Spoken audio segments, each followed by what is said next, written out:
मेरो उता एकछिन काम पर्यो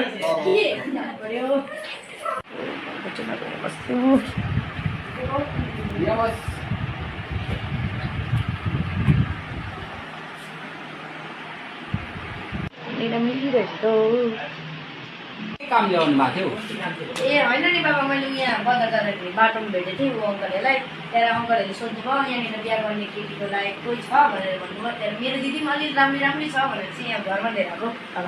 ए त्यही कारण ल्याएको होला पुरा हजुर बाबा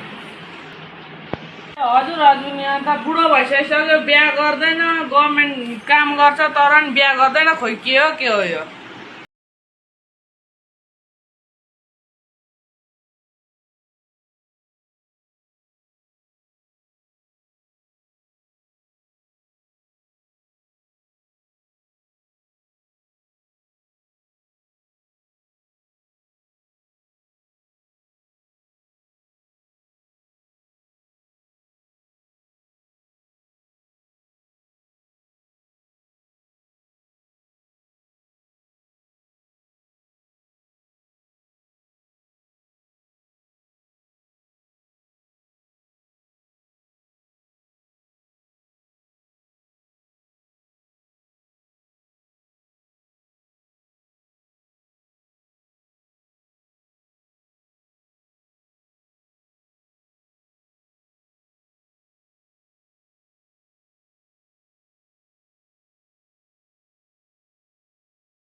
हुन्छ भइहाल्छ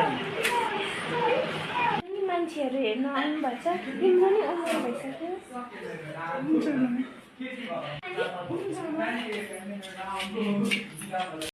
हजुर आमा हजुर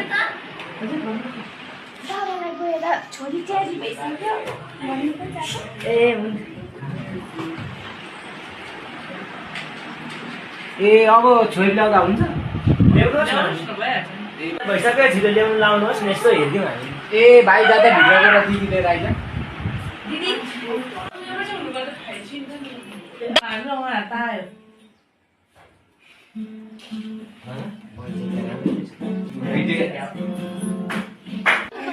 हुन्छ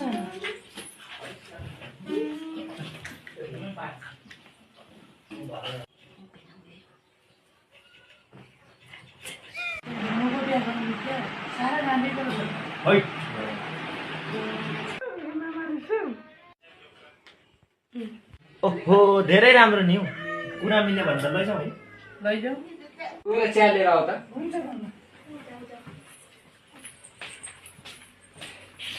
नानीले चिया पनि पकिसकेछ यो पकाएर हिँड्दैन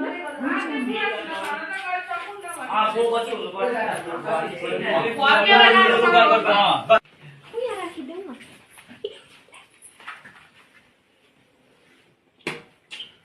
नमस्ते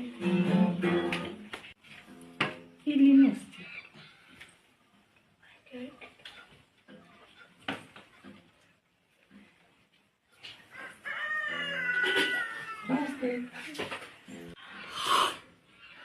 कसले बनाएको चिया त साह्रो मिठो रहेछ त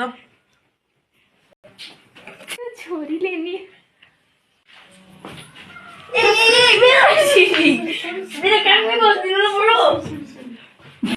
इङ्ग्लिस बोल्छ नि कुन चाहिँ स्टाइलको चस्मा युरेनबाट ल्याएको क्या यो त युरेन होइन नि नर्थ कोरिया किङजनको देशबाट लिएर आएको नि कस्तो छ हेर त कति भेना हेरौँ त्यही बेला कसो रहेछ चस्मा ए साल जस्तो नगर न यस्तो ओहो खालको दामी चस्मा नर्थ कोरियामा यस्तै पाउँछ भेना हो नि यताबाट उम्ला हाल्दा खै अर्कोपट्टि ओहो वाल छ त अन्त यस्तै हो नि यो ए त्यो लाइहाल्छ हौ ए एकपल्ट दिनुहोस् न ट्राई गरिहेरौँ ट्राई मार त ओहो बाङ्गो बाङ्गो छ त यो चस्मा त अन्त यो त के हो आलु जस्तो जस्तो छ त यो त अन्त बालेन साग जस्तो छ त अन्त